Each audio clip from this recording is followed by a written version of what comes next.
Sumainyo ang Panginoon. At sumaiyo rin. Ang mabuting balita ng Panginoon ayon kay San Mateo. Papuri sa iyo, Panginoon.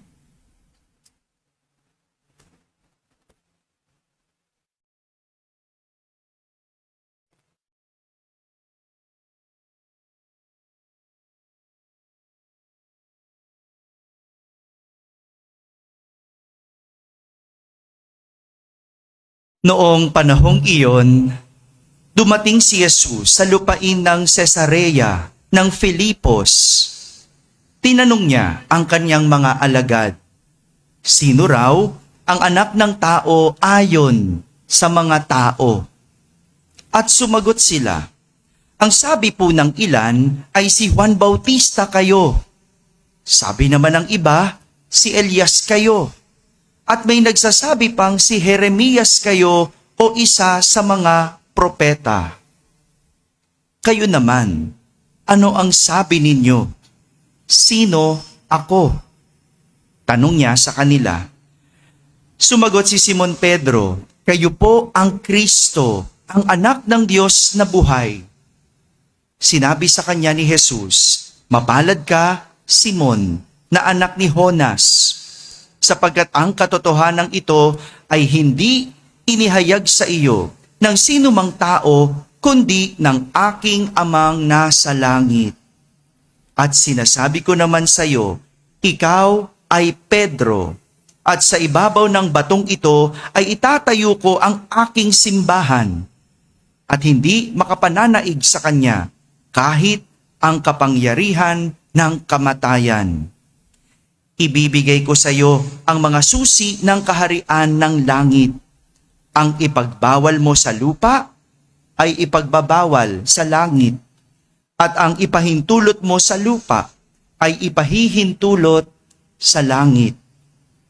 At mahigpit niyang tinagubilinan ang kanyang mga alagad na huwag sasabihin kanino man na siya ang Kristo.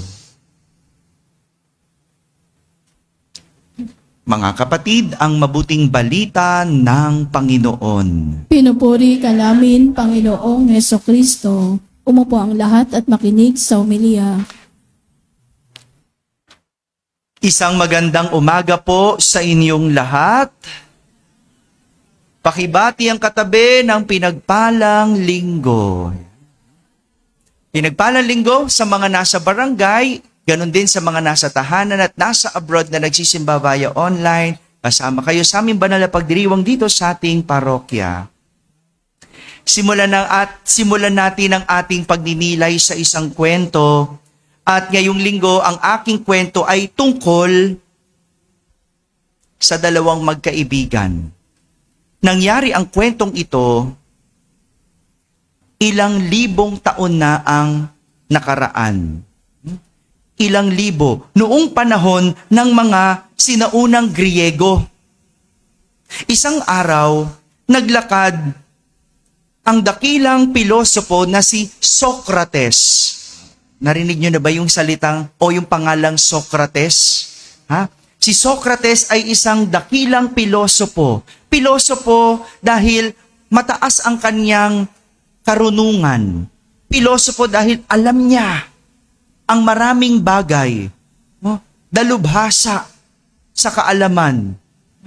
At isang araw, si Socrates naglakad sa kalye ng palengke, kung saan marami ang mga taong nagbibilihan at nagpapalitan ng kalakal.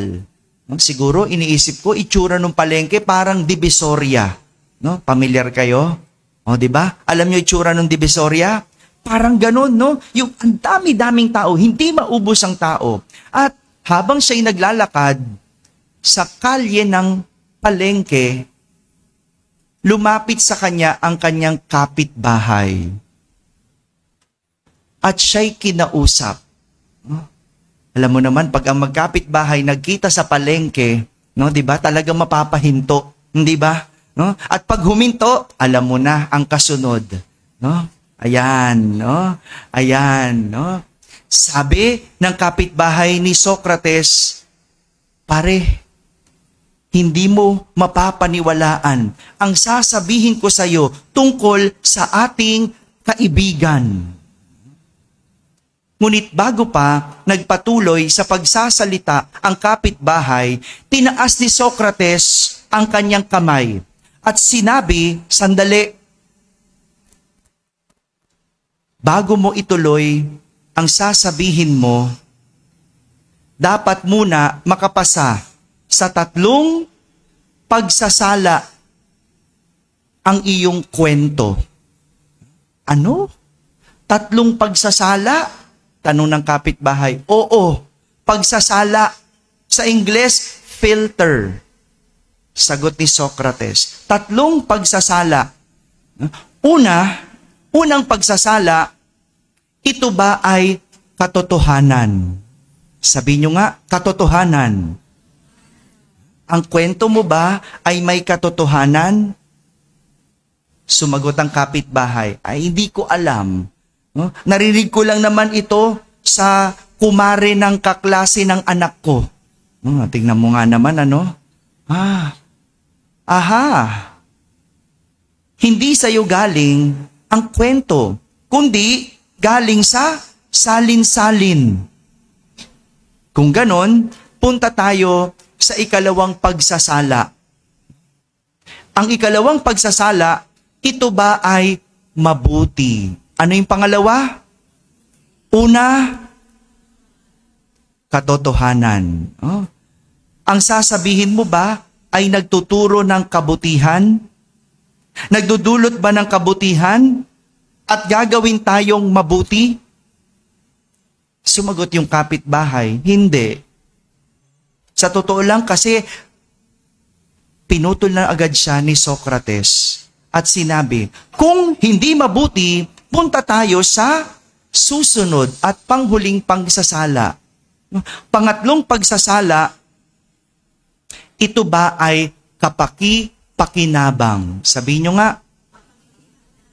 Ano yung pangalawa? Una. Pangatlo. O yan. O sige, mamaya matutulog na kayo. Pwede na ha? Pagtapos ng kwento. Para meron na kayo napulot. No? Sumagot ang kapitbahay, hindi din. Wala namang magagawa ito sa buhay natin.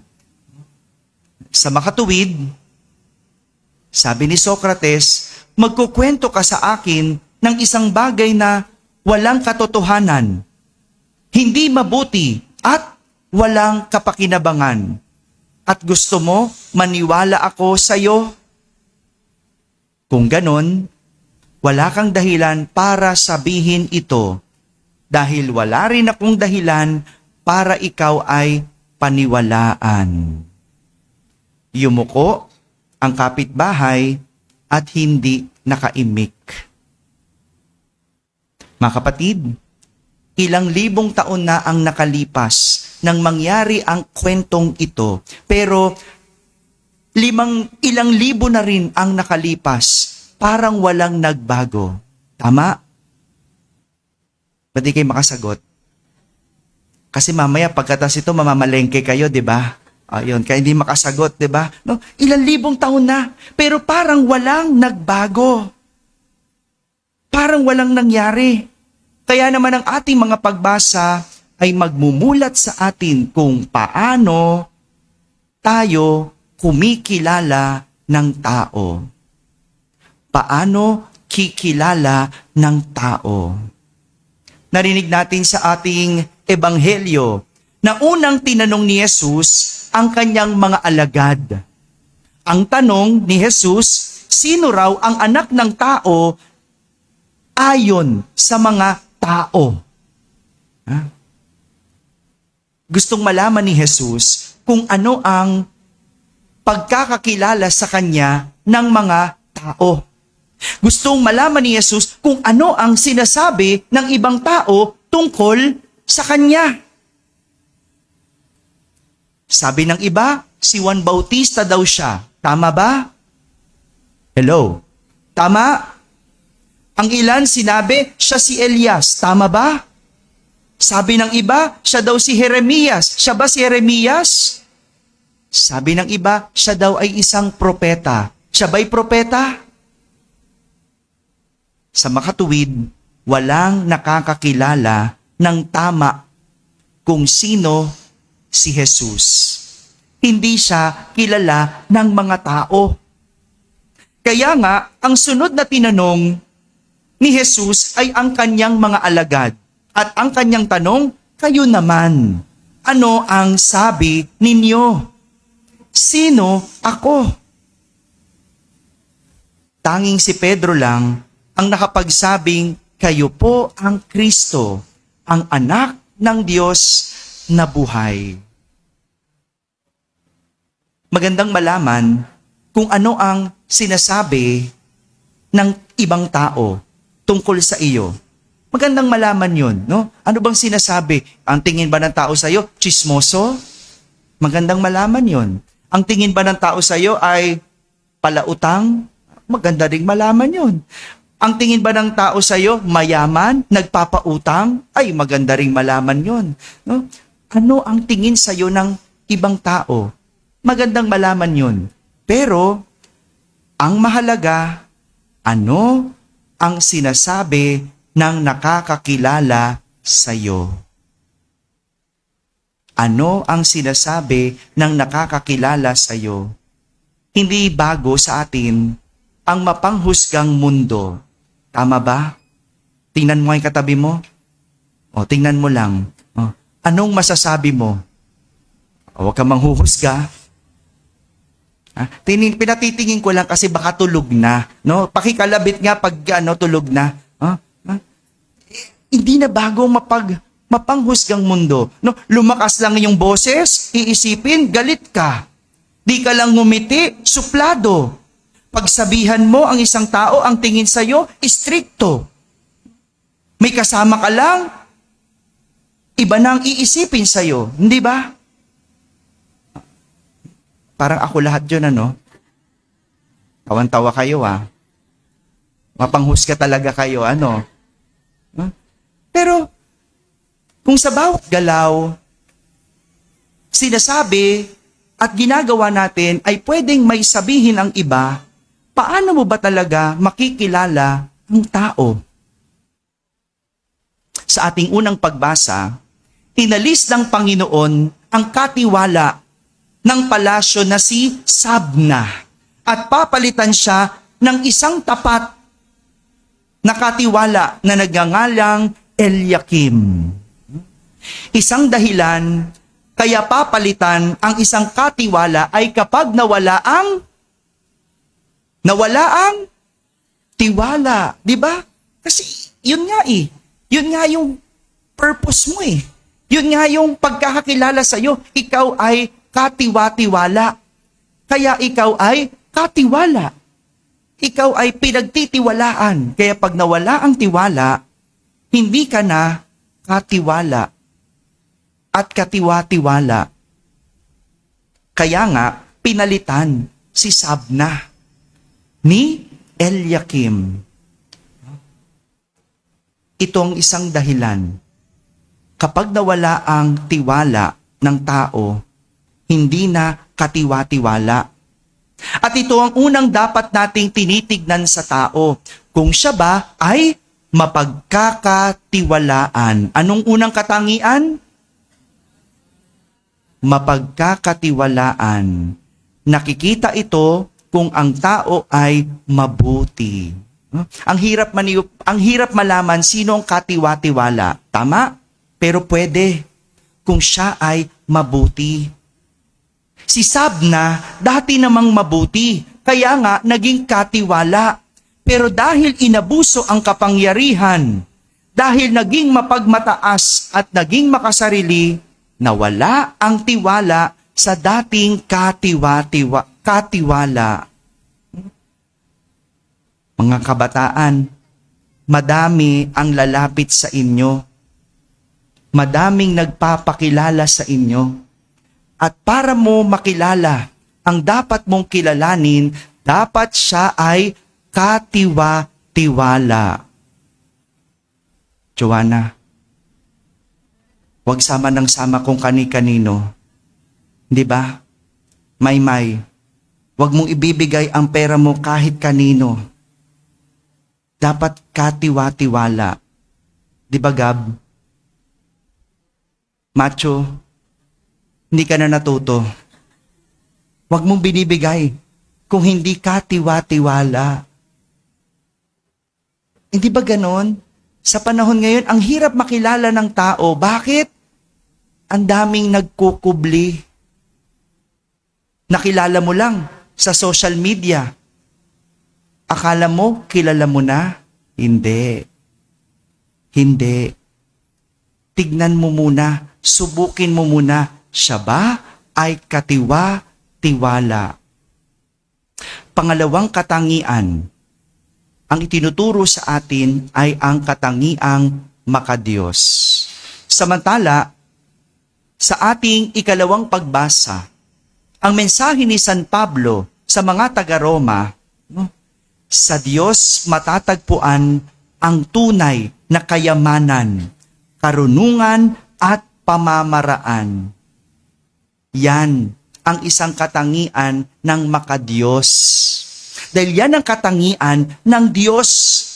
Tunay ang kanyang kayamanan, karunungan at pamamaraan. Kaya ang taong makadiyos, hindi ganid sa kayamanan.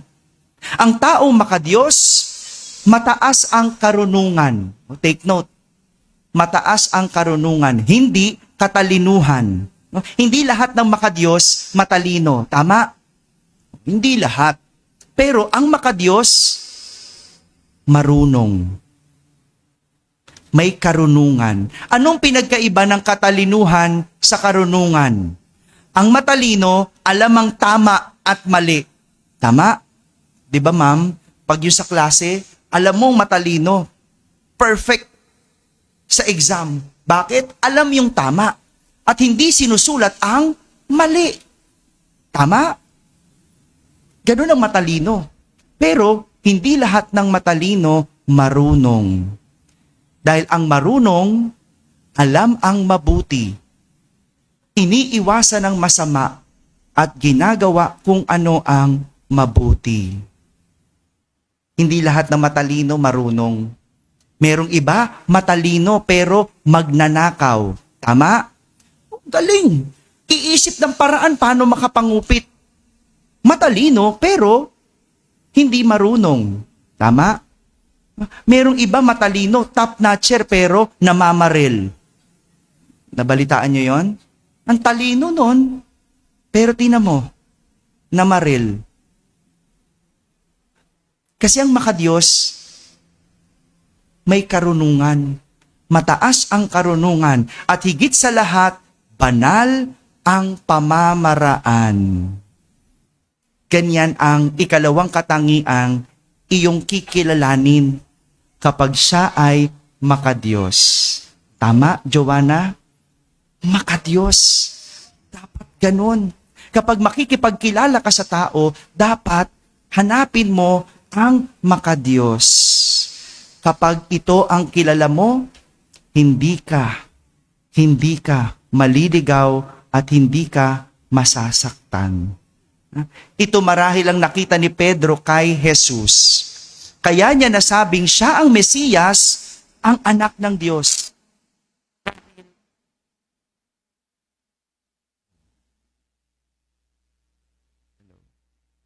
Nalobat na. Time's up. Sound check. Yan. Okay. Sound check. Nawala kanina. Oh, nag-flick. Okay. Ending na ako. Ha? Ending na. Patapos na. No? Mauubos na yata yung ating baterya. No? Yan ang dapat nating kinikilala. No? Isang taong mapagkakatiwalaan at isang taong makadiyos. Para makilala, gamitin ang tatlong filter. Itong tao ba na to ay may katotohanan? Itong tao ba na to ay may kabutihan? At itong tao ba na to ay mapapakinabangan? Mapapakinabangan hindi para gamitin, kundi may dulot ba to sa akin? Kung wala itong dulot sa akin, bakit ka makikipagkilala? Bakit mo kikilalanin? Mga kapatid, Walang ibang dapat unang kilalanin kundi ang Diyos. Dahil kung kilala mo ang Diyos, kilala mo ang taong dapat mong kilalanin. Amen? Amen. Ready ba yung ating ipa-flash na pledge report? Okay. So, nice ko pong i-report po sa inyo ang ating pledge this month of July. Ano po? So, may comparison po tayo noong month ng June. At ito po ay galing sa ating mga online pledgers. No, last June, nakalikom tayo ng 65,950 pesos and 50 cents in total. No? Ngayong buwan ng July, 56,721 and 30 cents. So medyo malaki yung discrepancy, no? Malaki yung medyo kulang. Pero ganun pa man, maraming salamat po sa ating mga online pledgers na patuloy pa rin nagbibigay at sumusuporta sa atin, no? Ito naman yung galing sa ating ministry, yung mga galing dito sa ating parokya, no? Nung June, nakalikom tayo sa bronze na mga pledgers, 5,950 pesos. Nung July, 3,600 pesos.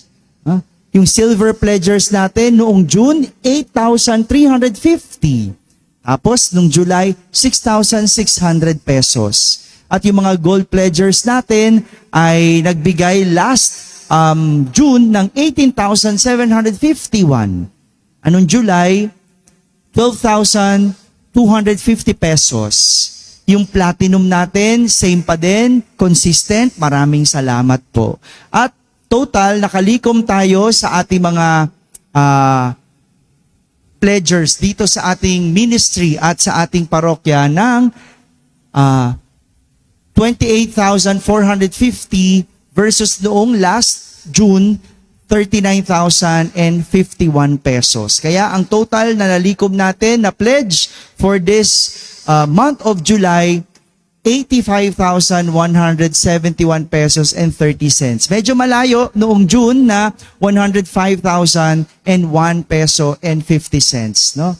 Pero ganun pa man, nagpapasalamat pa rin kami dahil patuloy pa rin ang inyong pagbibigay. Yung mga consistent, maraming salamat po. Yung mga hindi, naintindihan ko, baka ang hirap talaga ng buhay. Pero still, maraming salamat po sa inyong patuloy na pagbibigay ng inyong mga pledge para sa ating parokya. Maraming salamat po. Magsitayo na po ang lahat.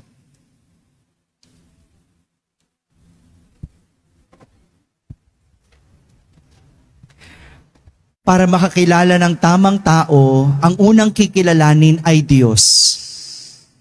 Kapag kilala mo ang Diyos, kilala mo ang tamang taong dapat mong kilalanin.